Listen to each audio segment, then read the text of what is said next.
안녕하세요. 저는 올해 30대 후반이 된 여자입니다. 살다 보니 정말 별의별 일이 다 있는 것 같아요. 여기에서 올라오는 사연들을 종종 시간이 날 때마다 듣는데 얼마 전에 제가 겪었던 일들도 여기 한번 말해보면 좋을 것 같아서 글을 써봅니다. 여러분, 집안에 새로운 사람을 들일 때 신중하게 고민해 보시길 바랄게요. 처음엔 좋은 사람인 것 같더라도 시간이 지나면 자신의 본색을 드러내기 일쑤더라고요.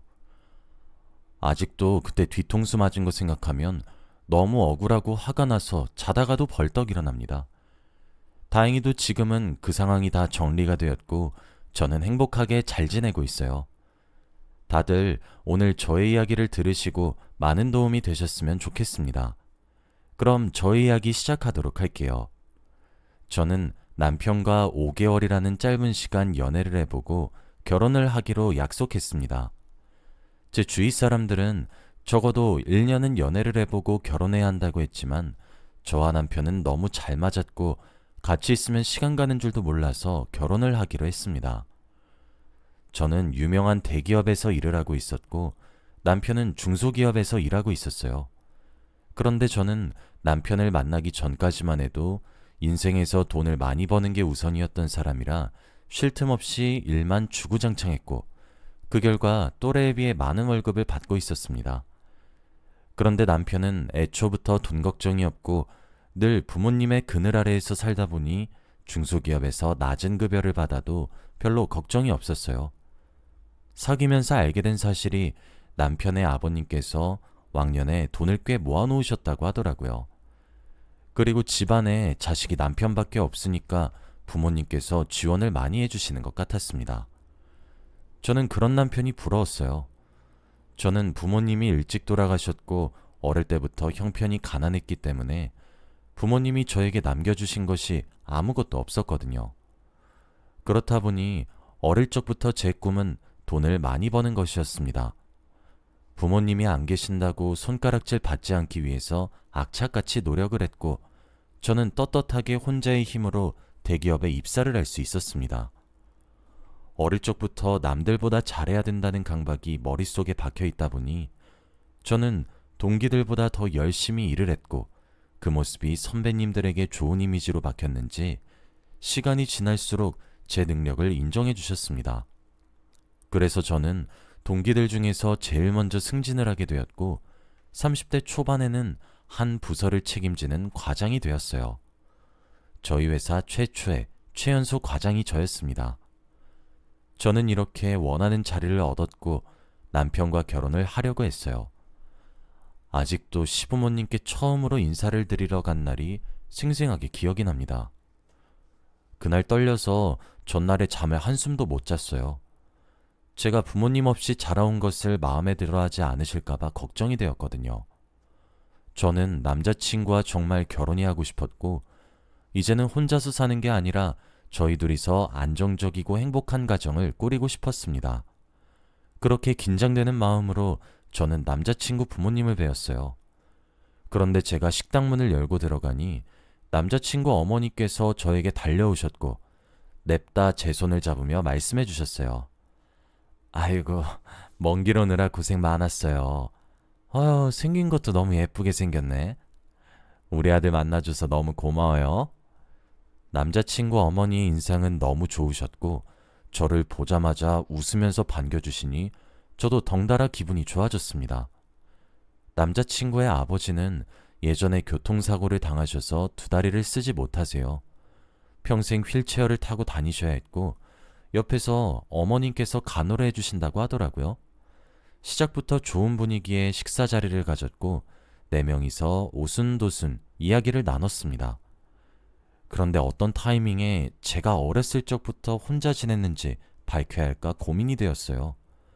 지금 분위기가 너무 좋은데 제 말로 어머니와 아버님께서 표정이 바뀌실까봐 두려웠거든요.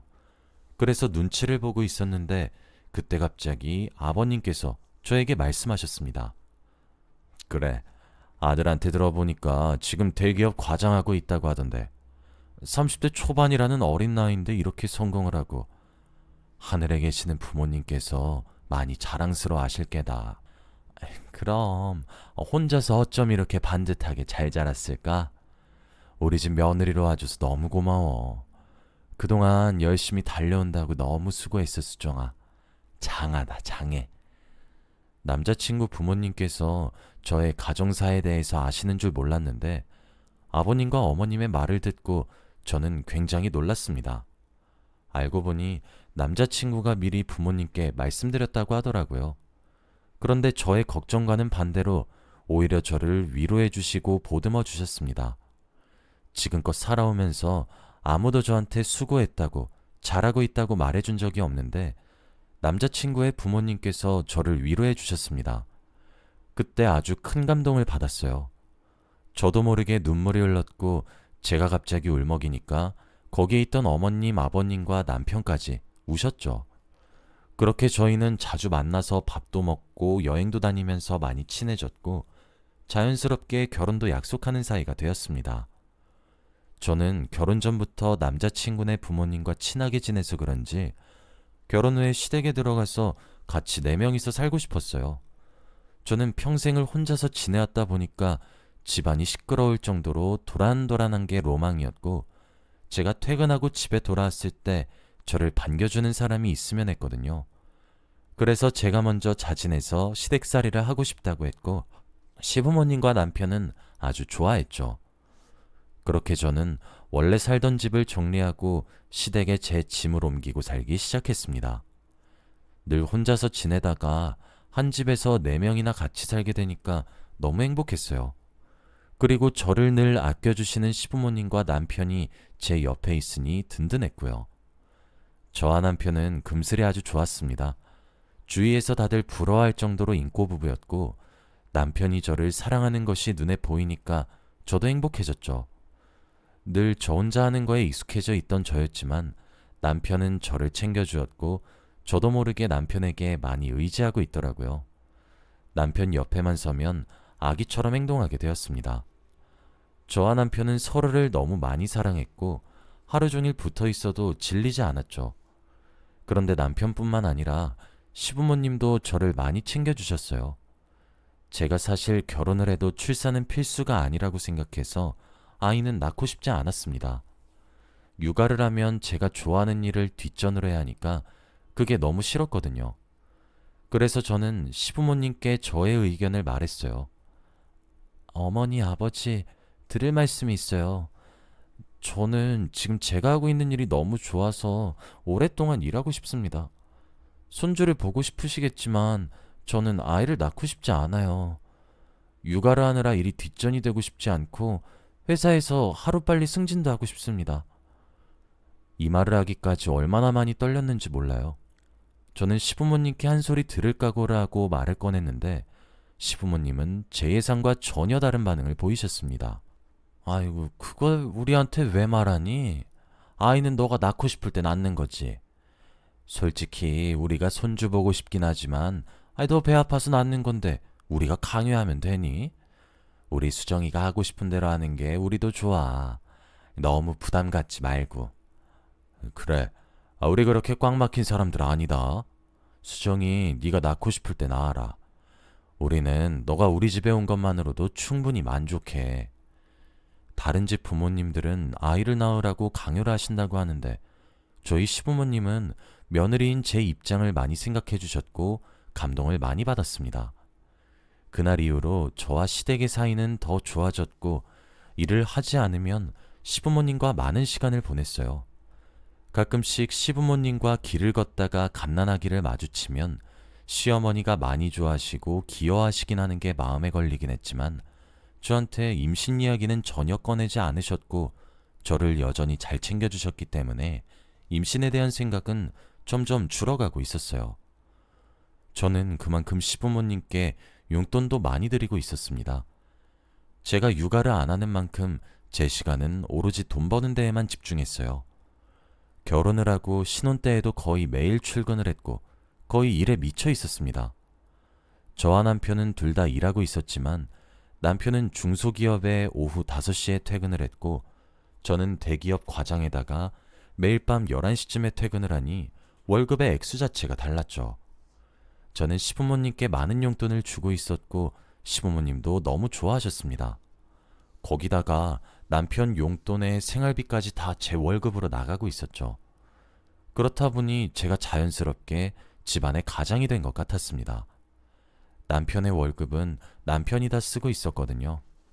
그런데 어느 날 남편이 저에게 충격적인 소식을 전했습니다. 그날도 여느 때와 다름없이 야근을 하고 지친 몸을 이끌고 집으로 왔어요. 원래라면 시부모님과 남편은 자고 있는데 그날따라 3명 다 깨어 있더라고요.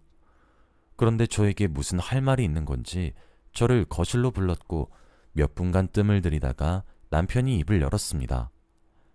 자기야, 나 오늘 회사에 사표 내고 왔어. 나 사업 한번 해보려고. 예전부터 내가 구상해오던 아이템인데 지금 시기에 내놓으면 딱 좋을 것 같아서. 저는 남편의 말을 듣고 제 두기를 의심했습니다. 회사를 그만두는 건 제 인생에서 절대 용납이 될 수 없었거든요. 저와 상의도 없이 마음대로 회사를 그만둔 남편이 이해가 되지 않았습니다. 저는 너무 놀라서 입을 떡 벌린 채로 무슨 말을 먼저 꺼내야 할지 생각하고 있었어요. 그런데 그때 시어머니가 제 손을 잡으며 말씀하셨습니다. 며느라, 그래서 말인데 아들 사업하는데 자금 좀 보태줄 수 있을까? 이놈이 그동안 모아온 돈이 한 푼도 없다고 하네. 이번 딱 한 번만 도와주고 다음부턴 도와주지 말자. 뭐? 당신 모아둔 거 없어? 그럼 대체 월급들을 다 어디다가 쓴 거야? 매일 내가 준 용돈으로 돌아다니면서 자기 월급은 지금 어딨냐고. 자기가 준 용돈은 조금 부족해서 조금씩 더 보태서 사다 보니. 그러니까 내가 사업 얼른 성공해서 자기 호강시키기 위해서라도 자금 좀 부탁할게. 그동안 모아놓은 돈은 있지? 저는 남편의 말을 듣고 어처구니가 없었습니다. 저와 상의도 없이 마음대로 사표를 내고 온 것으로도 모자라 자기가 벌어둔 돈은 막 썼으면서 저한테 모아둔 돈 있냐고 묻는 남편의 뻔뻔한 태도를 보니 화가 너무 나더라고요.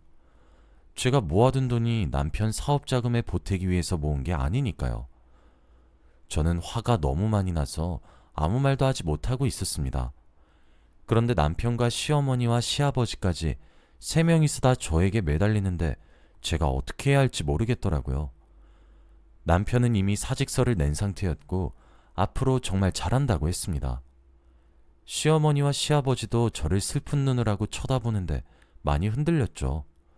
머릿속으로는 절대 돈을 빌려주면 안 된다는 생각이 들었는데 막상 마음속으로는 제 뜻대로 되지 않았습니다.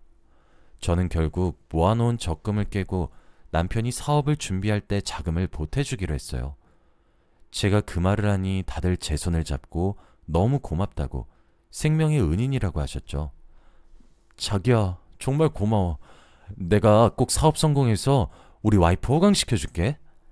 우리 며느리가 세상에서 제일 짱이다. 다른 집 며느리들보다 우리 수정이가 제일로 멋져. 다들 정말 좋아해 주시니 잘한 선택이라고 생각하려 했어요. 제가 돈을 빌려주니 그날 이후로 가족들이 저를 대해주는 태도가 조금 다르긴 했어요. 동네 사람들한테 자랑도 했는지 저를 알아보시는 분들도 많더라고요. 돈을 힘들게 벌어도 시부모님과 남편이 제 길을 팍팍 살려주니까 고마웠습니다. 그런데 남편이 회사를 관두고 사업 준비를 하니까 집안일을 할 사람이 없었어요. 남편이 원래 회사 퇴근을 하고 저녁밥을 먹기 전까지 청소를 하는데 남편은 하루 종일 방에 틀어박혀서 사업 구상을 하고 있으니까 집이 더러웠죠. 시어머니도 시아버지를 돌보신다고 청소할 여력이 없다고 했습니다. 저는 집이 점점 더러워지는 꼴을 볼 수 없었고 그렇다고 제가 청소할 시간은 없었기에 저는 가정부 아주머니를 고용했어요. 최대한 빨리 일을 할 수 있는 가정부를 고용한 거라 자세한 면접도 보지 않았고 그동안 어디서 어떻게 일했는지도 전혀 듣지 못했어요. 그래도 40대 후반의 아줌마였기 때문에 일을 잘할 줄 알았거든요. 그런데 정말 그 아주머니는 집안 청소를 아주 꼼꼼하게 잘하셨어요. 제가 찾지 못하는 부분까지 싹싹 하셨고 집으로 돌아왔을 때 오랜만에 상쾌한 공기를 마시니까 기분도 좋아지고 그 아주머니와 오래 일하고 싶다는 생각이 들었죠. 가정부 아주머니가 저희 집에 오시고 나서 정말 많은 것이 변했습니다. 그날은 제가 회사에서 중요한 미팅이 있는 날이었어요. 며칠 전부터 큰 프로젝트를 담당했기에 성공적으로 끝내기 위해서 며칠 밤을 샜습니다. 그리고 아침 일찍 회사로 가서 미팅 준비를 했는데 미팅 5분 전에 제가 중요한 파일을 집에 두고 온 사실을 알았어요. 저는 순간 머릿속이 백지 상태가 되었고 온몸에 식은땀이 흘렀죠. 우선 바로 집으로 전화를 했는데 가정부 아주머니가 집을 비우신 건지 전화를 받지 않았어요. 미팅이 5분도 남지 않았기에 정말 심장이 미친 듯이 빨리 뛰었습니다. 집에 갔다 와야 할지 미팅을 미뤄야 할지 심각하게 고민을 하고 있었는데 그때 갑자기 동료 직원이 저를 불렀습니다. 과장님, 누가 과장님 찾으시는데요? 급하대? 나 지금 미팅 곧 들어가야 하는데? 집에서 일하는 아주머니라고... 저는 아주머니라는 말을 듣고 나갔습니다. 그런데 아주머니를 뵈니 반갑게 저를 보고 손을 흔드셨죠. 왜 저를 찾아오셨나 궁금했는데 그때 아주머니의 손에 들려진 것을 보고 너무 놀랐습니다. 왜냐하면 아주머니 손에는 제가 집에 두고 온 아주 중요한 파일이 쥐어져 있었거든요. 저는 그 모습을 보고 너무 감격스러웠고 아주머니께 너무 감사드렸습니다. 이게 중요해 보이길래 며칠 동안 꽁꽁 붙들고 계셨잖아요. 갑자기 안 들고 가셨길래 혹시나 해서 회사에 와봤어요. 이거 필요하신 거 맞죠? 헐, 정말 고마워요. 아주머니가 저 살리셨어요. 정말 감사합니다. 나중에 집에서 봬요. 저는 아주머니 덕분에 성공적으로 미팅을 끝낼 수 있었습니다. 그날 저는 오랜만에 일찍 퇴근을 하고 소고기를 잔뜩 사들고 집으로 갔어요. 소고기를 사들고 가니 시부모님과 남편이 더 좋아하셨는데 사실은 아주머니께 감사해서 사온 거였습니다. 그래서 저는 아주머니께 고기를 몰래 더 드리면서 감사 인사를 했죠.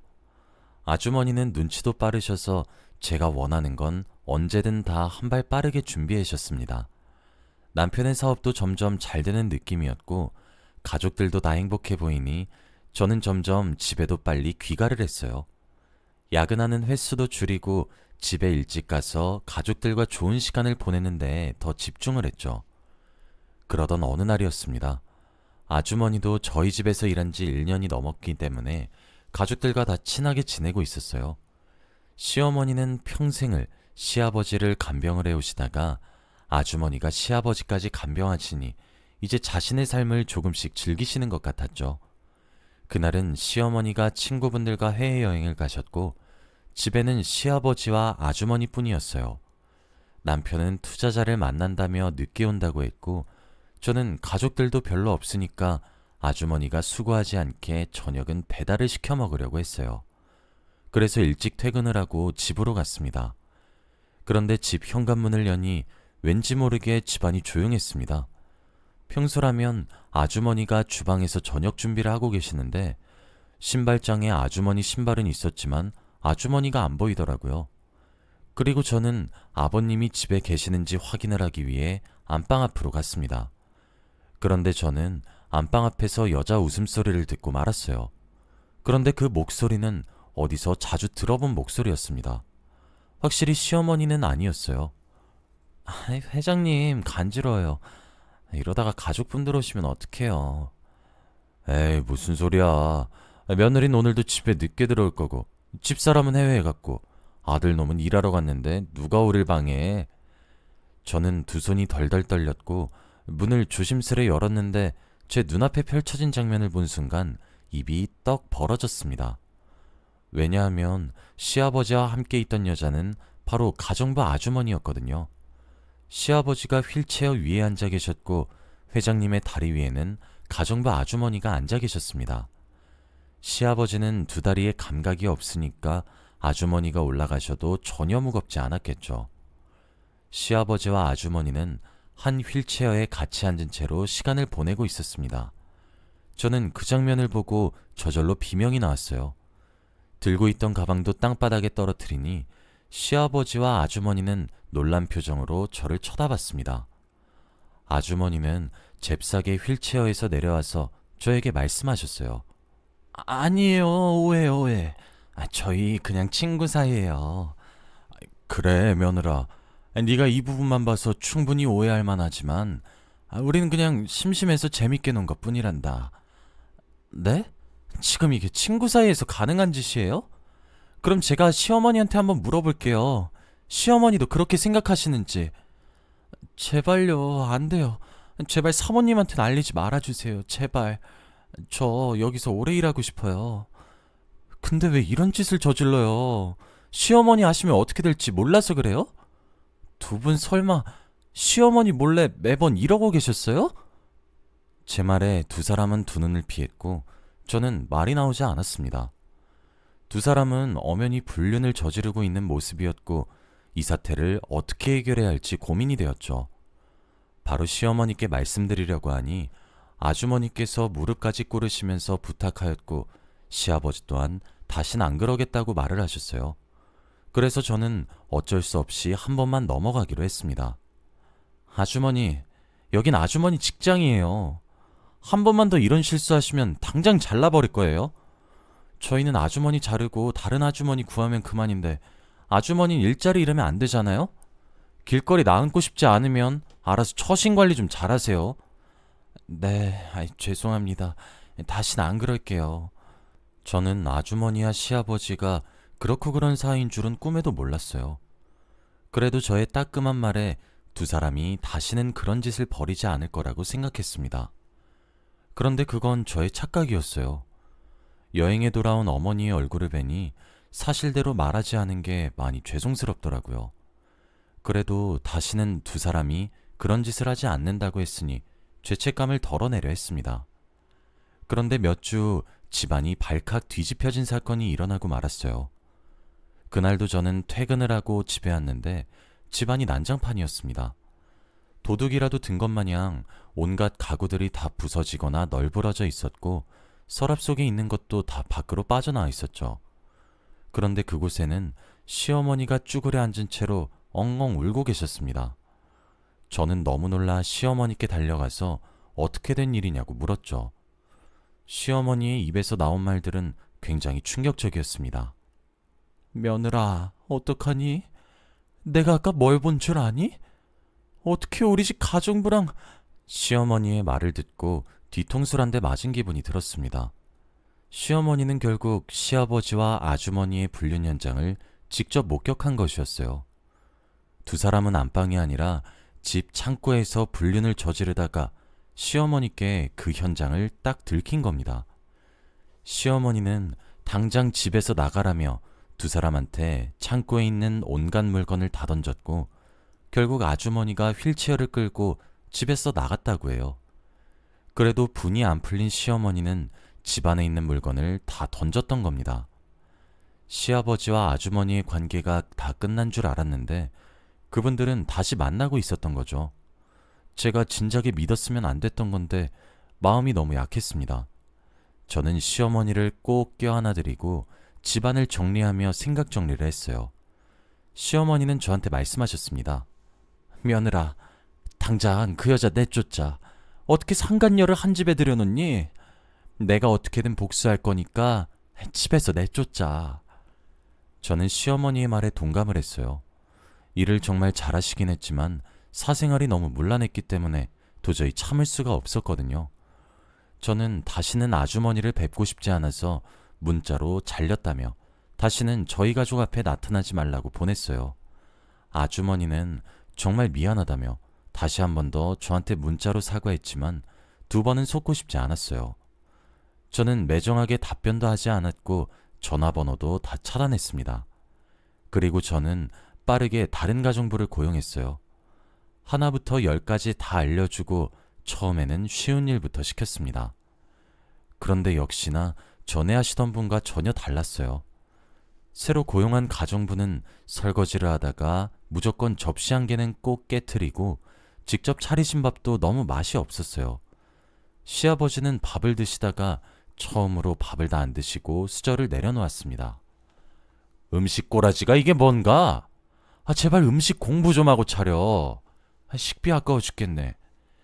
시아버지의 말에 새로운 아주머니는 기가 팍 죽었습니다. 아주머니의 요리 실력은 날이 갈수록 다 안 좋아졌어요. 어떻게 이럴 수 있는지 나중에는 입에 대기도 힘들었습니다. 그리고 무엇보다 일을 정말로 못했어요. 설거지해 놓은 그릇들도 거의 다 고춧가루가 붙어 있었고 냉장고에 있던 음식들도 다 상한 거였습니다. 전에 일하던 아주머니가 나가고 난 뒤 집이 많이 어수선해졌어요.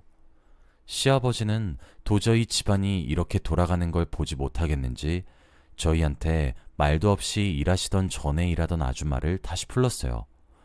어느 날 집에 돌아와 보니 전에 일하던 아주머니가 주방에서 저녁 식사를 준비하고 있었습니다. 아줌마? 아줌마가 왜 저희 집에 있어요?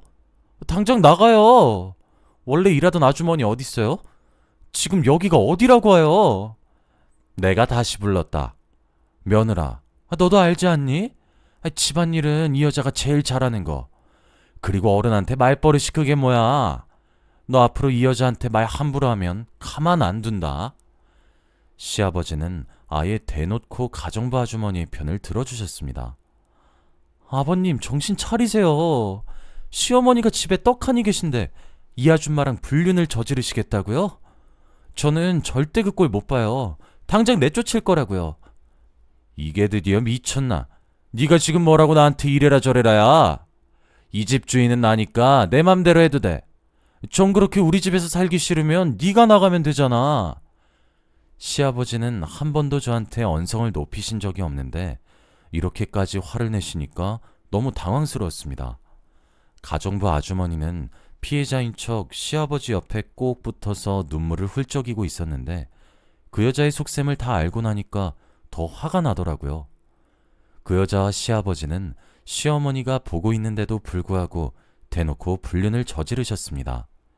시아버지는 가족들끼리 밥을 먹는 자리에서 가정부 아주머니를 자신의 옆에 앉히셨고 그 여자는 시아버지에게 밥도 떠먹여드리며 아주 알콩달콩하더라고요.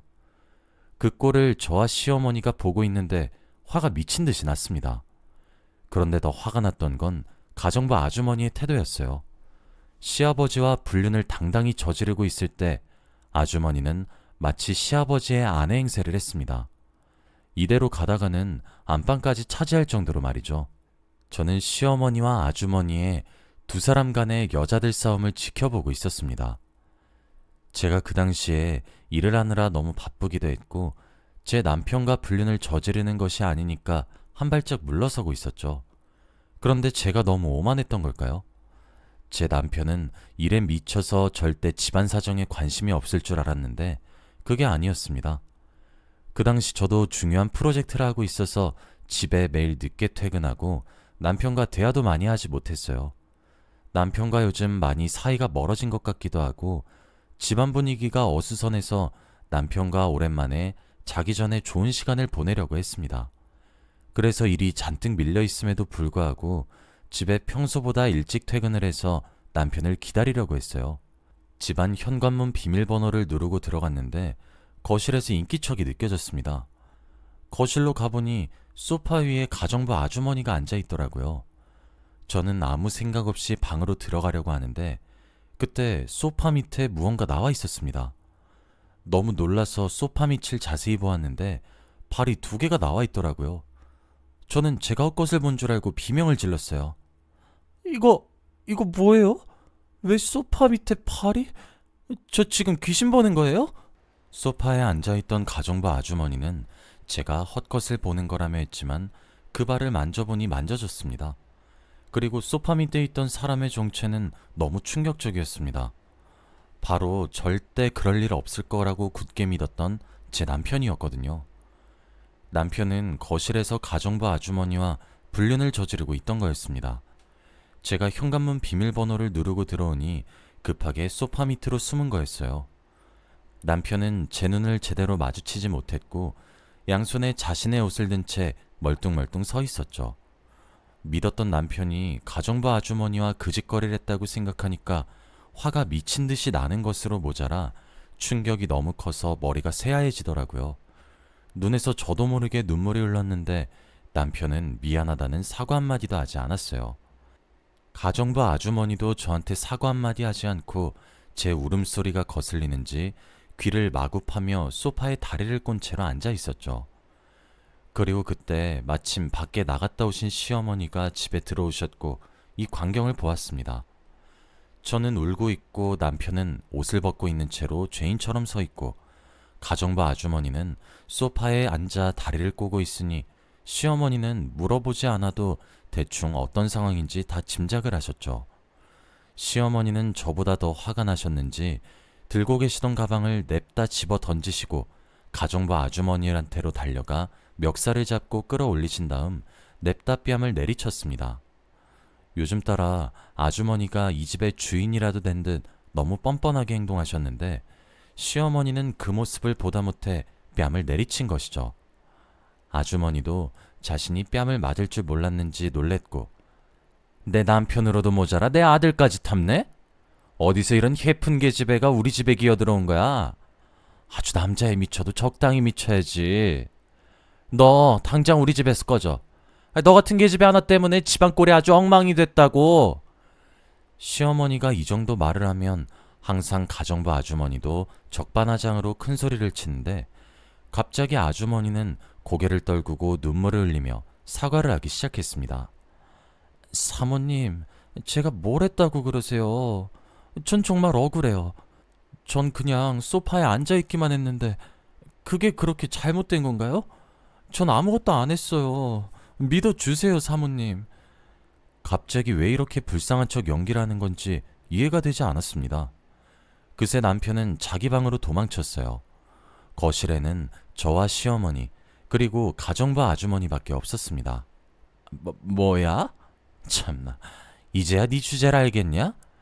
너는 그냥 내 남편이 심심할 때마다 가지고 노는 장난감일 뿐이야.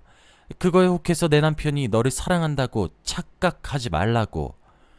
그 여자는 눈물을 뚝뚝 흘리고 있었죠. 그런데 갑자기 저희 뒤에서 인기척이 느껴졌어요. 지금 뭐 하는 거야? 어디서 그 여자 얼굴에 손을 대? 내가 저 여자 건들면 어떻게 할 건지 말 안 했나? 이 여자한테 화를 내는 건 나한테 화를 내는 거랑 똑같다고. 내가 당신 내쫓을 수 있는 거 알아 몰라? 가정부는 저희 뒤에 시아버지가 있었던 걸 알고 불쌍한 척 연기를 했던 거였죠. 그리고 시어머니는 기회라고 생각하고 할 말 못할 말 다 하신 거였습니다. 시아버지는 그 모습만 보고 저희를 나무라신 겁니다. 그 여자는 굉장히 영악했고 시아버지는 그 여자의 연기에 놀아가고 있었던 거였죠. 저는 도저히 이 꼴을 지켜볼 수 없었습니다. 시아버지에다가 제 남편까지 돌려가며 불륜을 저지르고 있으니 이대로 집안 꼬라지가 돌아가는 광경을 볼 수 없었어요. 저는 이참에 가정부 아주머니가 자신의 죗값을 달게 받게 하기 위해 고소를 하려고 했습니다. 그동안의 증거들을 차곡차곡 모으니 꽤 많이 있더라고요. 저는 남편과 가정부 아주머니가 불륜을 저지르는 장면을 딱 한 번 봤는데도 화가 미친 듯이 치밀어 올랐는데 어떻게 시어머니는 시아버지와 가정부 아주머니의 불륜을 1년 동안 지켜봤을까요? 저는 시어머니를 위해서라도 고소를 진행하기로 결심했죠. 고소를 진행하기 전 가정부 아주머니께 말했습니다. 불쌍해서 몇 번 사정 봐주면서 일 시켜줬는데 당신 때문에 집안 꼴이 이렇게 된 거 알죠?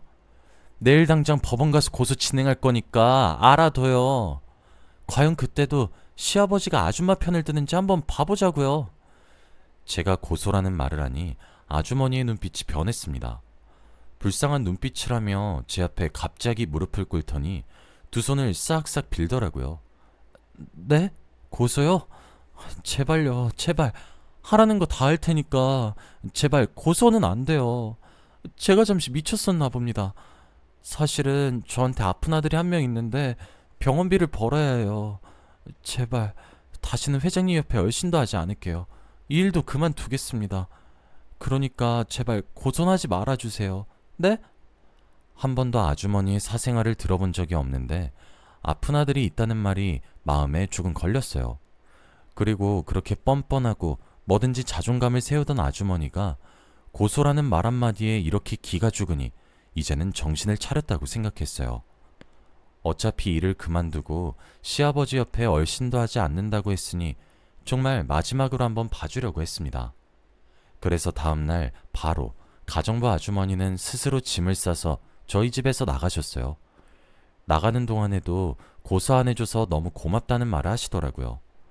시아버지는 끝까지 아주머니가 일을 관두시지 않게 말리셨지만 아주머니는 고집을 피우시면서 나가셨고 저는 다시는 볼 일이 없을 줄 알았어요. 시아버지는 저희가 아주머니를 내쫓았다며 화를 내시다가 결국 시어머니가 이혼을 요구하셨고 그렇게 두 분은 이혼까지 하게 되셨어요. 그리고 시어머니까지 저희 집에서 나가게 되셨답니다. 그렇게 저희 집에는 저와 남편 그리고 몸이 안 좋으신 시아버지밖에 없으니 집에 있는 게 너무 심심하고 적적해서 저와 남편도 분가를 했어요. 그런데 남편 회사는 시댁과 더 가까웠기 때문에 저와 둘이서 사는 집에는 많아야 일주일에 한 번 정도 들어왔고 거의 대부분 퇴근하고 바로 시댁으로 가더라고요. 저도 남편을 사랑해서 같이 살고 있는 게 아니었기 때문에 혼자서 집에 있어도 괜찮았습니다. 시어머니와 저는 시어머니가 집을 떠나셔도 주기적으로 만나서 대화도 자주 하면서 살았죠. 그렇게 집안에 큰일이 있고 2년이 흘렀어요. 2년 동안 저도 일이 잘 풀렸고 남편의 사업도 승승장구했습니다. 서로 일이 너무 바쁘고 삶에 여유가 없었는데 얼마 전 아주 충격적인 일이 일어났어요. 평소와 다름없이 회사를 퇴근하고 지친 몸을 이끌고 집에 왔는데 집에 우편물이 와 있더라고요. 법원에서 왜 우편물이 온 건지 궁금해서 열어보았는데 그 내용은 정말 충격적이었습니다. 바로 누군가 저를 협박죄로 고소를 했거든요. 그 사람은 바로 2년 전 저희 집 남자들과 불륜을 저질렀던 가정부 아주머니였습니다. 2년 동안 거의 머릿속에서 잊혀져 있었는데 저를 협박죄로 고소를 했어요. 너무 어처구니가 없고 당황스러워서 저는 연락처에 저장되어 있던 아주머니에게 연락을 했어요. 그런데 아주머니는 제 연락을 받지 않았습니다.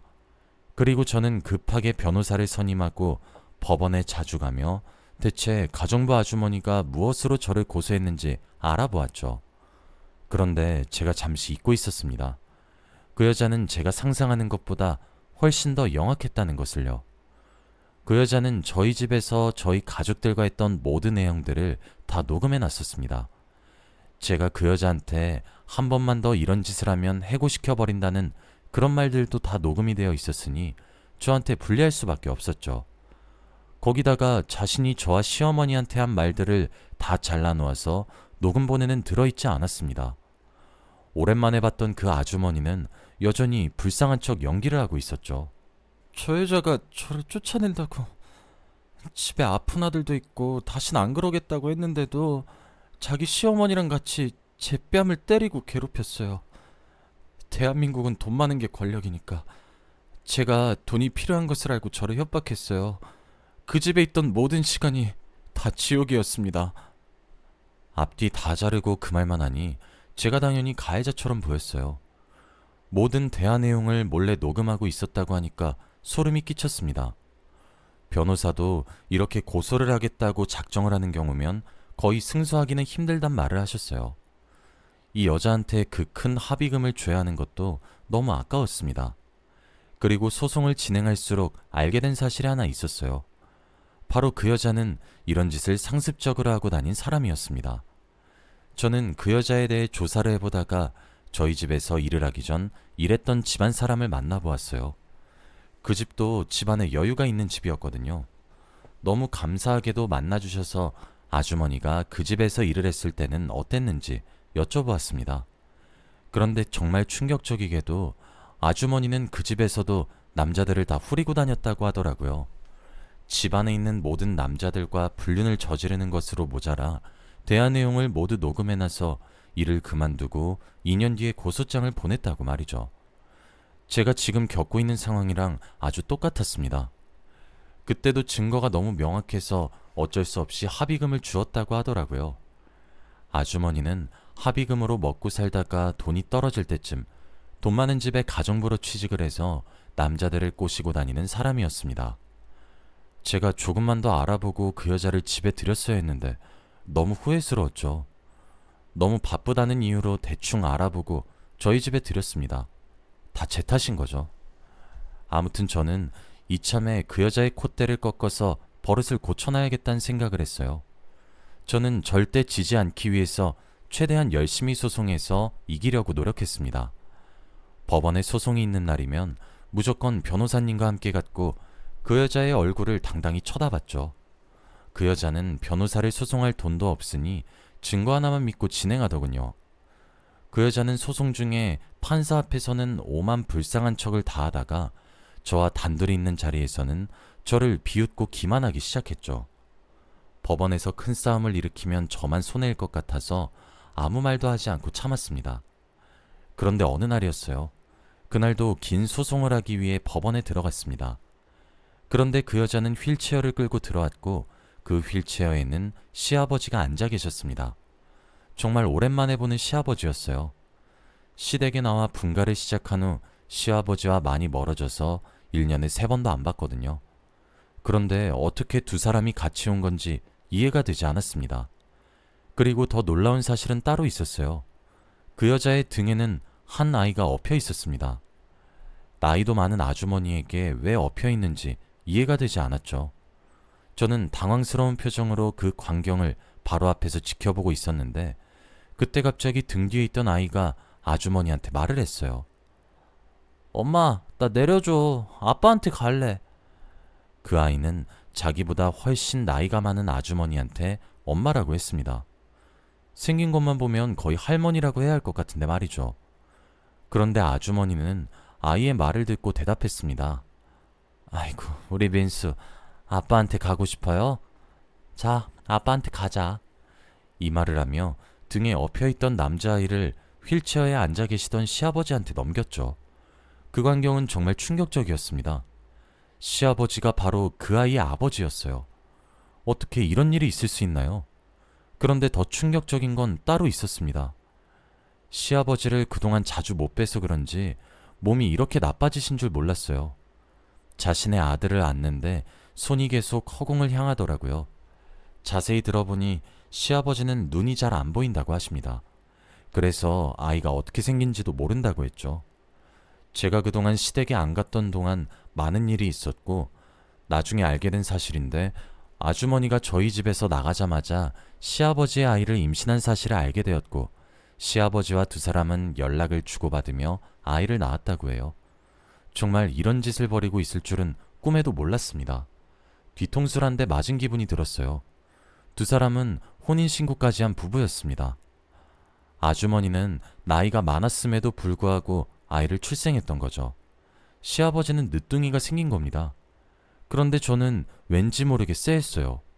그 3명을 멀리서 지켜보고 있는데 시아버지와 민수라는 아이는 전혀 다르게 생겼었습니다. 원래 아이가 어릴 땐 부모의 얼굴이 조금이라도 담겨 있는데 시아버지와 아이 얼굴은 거의 남남 같았거든요. 저는 정말로 그 아이가 시아버지의 아이인 것인지 궁금했어요. 소송을 진행할수록 정확한 증거가 필요하다는 이유를 알았고 저는 그 사람들 몰래 아이의 머리카락을 채취했어요. 그리고 시아버지의 머리카락까지 뽑아서 바로 고소를 진행했습니다. 그 결과를 기다리는 동안 얼마나 심장이 떨렸는지 몰라요.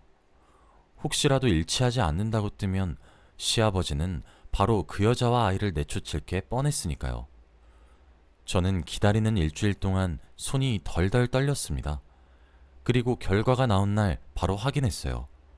그런데 정말 충격적인 결과가 나왔습니다. 가정부 아주머니 등 뒤에 엎여있던 아이는 시아버지의 자식이 아니었어요. 자신과 시아버지 사이에서 낳은 아들이라고 거짓말을 친 것이죠.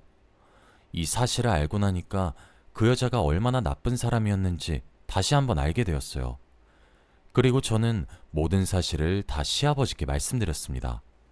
시아버지가 눈이 안 보이셔서 친자검사 결과지를 확인하지는 못하셨지만 그래도 모든 게 다 진실이라는 건 느끼신 것 같아요. 그리고 시아버지는 충격적인 말씀을 하셨어요. 그래, 왠지 2년 전에 우리 집에서 나가고 일주일도 안 돼서 연락이 왔더라고. 자기가 임신했다고 말이다.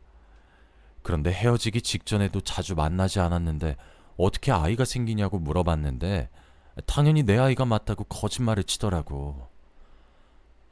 내가 그 여자한테 당한 거구나.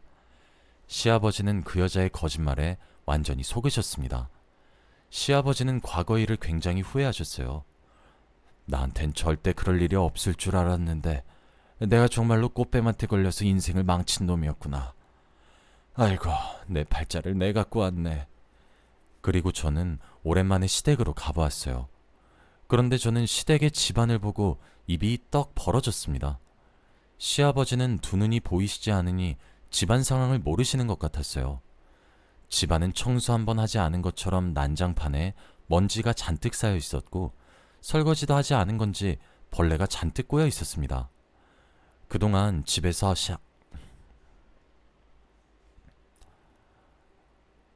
그동안 집에서 아주머니가 시아버지를 간병했다고 하는데 이건 그냥 집안일을 아예 손을 놓으신 것 같았죠. 우선 안방에 시아버지를 눕히시고 집안일을 대충 청소를 하고 있는데 충격적인 것을 하나 더 발견하고 말았습니다. 시아버지는 항상 귀금속을 화장대 위에 올려놓으셨고 금고도 밖에 내놓으시는 분이었는데 금고문도 활짝 열려 있었고 화장대 위에 있던 귀금속도 하나도 없었습니다. 아버님, 여기에 있던 아버님 귀금속들 다 파셨어요? 금고도 텅텅 빈 채로 활짝 열려 있고 이제 금 모으시는 거 그만하신 거예요? 그게 무슨 소리니? 금고가 텅텅 비어 있다니. 내 금이랑 금고는 그 여자가 다 관리했었는데. 저는 시아버지의 말을 듣는 순간 불길한 예감이 들었습니다. 시아버지는 정말로 금을 좋아하시는 분이었는데 눈이 보이지 않으시니 가정부 아주머니에게 관리를 다 믿고 맡기셨대요. 저희 두 사람은 아무 말도 하지 않았습니다. 누가 봐도 시아버지의 금을 가져갈 사람은 그 여자밖에 없으니까요. 시아버지는 다른 건 화를 안 내셨는데 금에 대해서는 굉장히 예민하셨어요. 스스로 경찰서에 신고를 하셨고 그 여자를 절도죄로 고소하셨습니다. 증거는 바로 안방에 달려있던 CCTV였어요. 시아버지가 눈이 보이시지 않으시고 난 뒤 안방에 CCTV를 다셨다고 했는데 그걸 그 여자는 몰랐던 거죠. CCTV 속에서 귀금속을 훔쳐가는 모습을 보는데 정말로 가관이었습니다. 그리고 시아버지의 간병도 제대로 하지 않았죠. 그 여자는 빼도 박도 못하는 증거에 아무 말도 하지 못했죠. 그 여자는 시아버지의 금을 팔고 금고에 있던 돈들도 다 팔면서 도박을 하고 남자들을 만나고 다녔습니다. 그 여자 자식의 아빠는 누군지도 모른다고 하더라고요. 그런 해픈 여자한테 홀려서 이렇게 뒤통수 맞은 시아버지는 절망에 빠지셨습니다. 이럴 줄은 꿈에도 몰랐겠죠. 그리고 두 사람이 혼인신고했다는 것도 다 거짓말이었습니다. 시아버지가 눈이 안 보이시니 그 여자가 직접 혼인신고를 했는데 이런 상황이 오면 이혼소송의 위자료까지 자신이 물러야 할까봐 일부러 혼인신고를 하지 않은 거라고 솔직하게 말하더라고요. 처음부터 끝까지 다 거짓말이니까 너무 황당했습니다. 시아버지는 그 여자에게 없는 전까지 다 떨어지셨는지 절도죄로 고소하는 것으로 모자라 사기 결혼까지 소송하셨어요. 시아버지는 절대 합의를 해주지 않으셨고 결국 가정부 아주머니는 감옥을 가게 되었습니다. 소송에서 질 때 그 여자의 표정을 보는데 정말 통쾌하더라고요. 그런데 그 여자는 경찰들에게 끌려가는 표정을 보니까 속이 다 시원했습니다. 그리고 그 여자는 소리치며 말을 했어요. 우리 아들, 내 목숨보다 소중한 우리 아들만 좀 챙겨줘. 제발, 제발 우리 아들 하나만. 그 여자는 감옥에 들어가면 아들을 보지 못하니 그게 마음에 쓰였나 봅니다. 자기 가족은 그렇게 중요하면서 저희 가족이 파탄나는 건 보기 좋았나 봐요. 그렇게 그 여자는 감옥으로 갔고 시댁도 싹 정리한 뒤 시아버지도 다시 정신을 차리신 것 같았어요. 그리고 시아버지는 다시 시어머니가 떠오르셨는지 매달리기 시작하셨습니다. 그런데 시어머니가 다시 돌아올 리가 있나요? 지금 시어머니는 새로운 남자친구도 생기셨고 행복하게 지내고 있거든요. 그리고 저도 남편과 깔끔하게 이혼을 했습니다. 서로 사랑하지도 않고 저희 둘 사이에 너무 많은 일이 있었어요. 서로 각자 인생을 응원해주기로 약속했습니다. 이혼을 하고 나니 제 삶이 새로 시작되는 느낌이었고 자유로웠어요. 일을 더 열심히 하게 되었고 시어머니와 이제는 가족도 아니지만 정말 친딸과 친엄마 같은 관계로 지내고 있습니다. 같이 여행도 가고 술도 같이 먹으면서 대화도 자주 해요. 남편과 결혼한 건 제 인생에서 후회되는 일 중 하나이긴 하지만 그래도 저와 잘 맞는 시어머니를 만나게 해주었으니 잘한 선택이었던 것 같아요. 시어머니도 지금 늦은 청춘을 즐기시고 계시는 모습을 보니 제가 더 기분이 좋습니다. 앞으로의 제 삶이 너무 기대가 되어요. 저도 이제는 저만 생각하면서 저의 행복을 위해 살려고 합니다. 이렇게 글을 쓰다 보니 정말 많은 일이 있었던 것 같네요. 여러분도 집에 가정부를 들이더라도 꼭 잘 알아보고 구하시길 바랄게요. 아직도 그 여자를 저희 집에 들인 게 너무 후회스럽습니다. 저의 이야기는 여기까지예요. 들어주셔서 감사합니다.